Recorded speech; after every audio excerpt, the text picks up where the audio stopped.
Hello everyone, আসসালামু আলাইকুম। আজকে আমি বানাবো কাঁঠালের বিচি ভর্তা।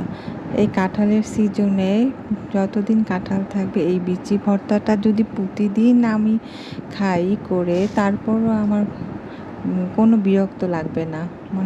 মনে হবে যে প্রতিদিনই আমি কাঁঠালের বিচি ভর্তা খাই। আমার এত ভালো লাগে এই বিচিটা।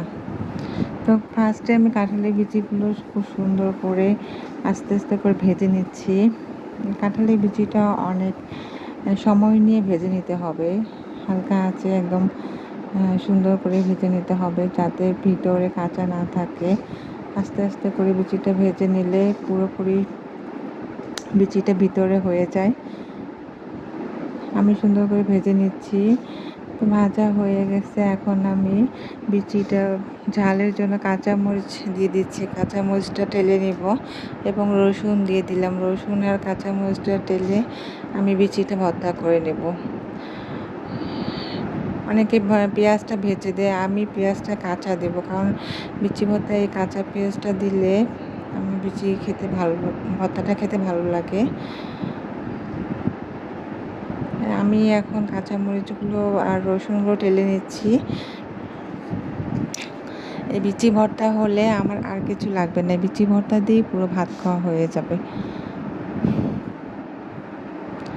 কাঁচামরিচ বিচিটা এখন আমি খোসাটা ভালোভাবে ছেড়ে নিচ্ছি। খোসাটা ছেড়ে নিয়ে আমি ভর্তা করব। বিচিটা ভাজা হয়ে গেছে, ভিতরে ভালোই হয়ে গেছে। খোসাগুলো ছাড়িয়ে নিচ্ছি। তো এখন আমি এই বিচি ভর্তাটা শিলপাটায় করব। ভর্তা করার জন্য শিলপাটায় বিচিগুলো দিয়ে দিচ্ছি, দিয়ে শিলপাটা দিয়ে বিচিগুলো ভালোভাবে একটু থেতো করে নেব। আমি এই বিচি ভর্তাটা আদা ভাঙা করে বানাই। এই আদা ভাঙা করে বানিয়ে খেতে আমার ভালো লাগে। একদম মিশমিশা করি না, একটু আদা ভাঙা থাকে। তো আমি শিলনোড়া দিয়ে ভেঙে নিচ্ছি, থেতো করে নিচ্ছি বিচিটা সবগুলো থেতো করা হয়ে গেলে তারপর আমি এখন মরিচ আর রসুনগুলো দিয়ে দেব। মরিচ আর রসুনগুলো দিয়ে বিচিটা ভালো করে বেটে নেব। তো আদা ভাঙা করে বেটে নেব। তো বাটা হয়ে গেছে।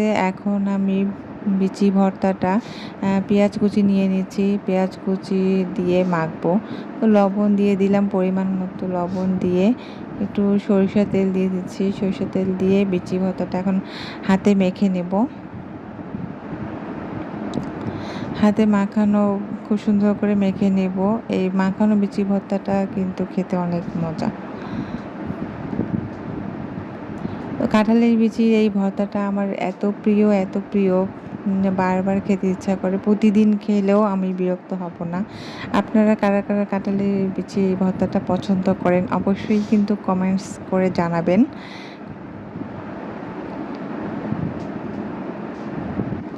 আমার বিচি ভর্তাটা হয়ে গেছে, এখন আমি একটু টেস্ট করে নিচ্ছি লবণ ঠিক আছে কিনা। তো ঠিক আছে লবণ। এই যে দেখেন বিচি ভর্তা হয়ে গেছে। সবাই ভালো থাকবেন।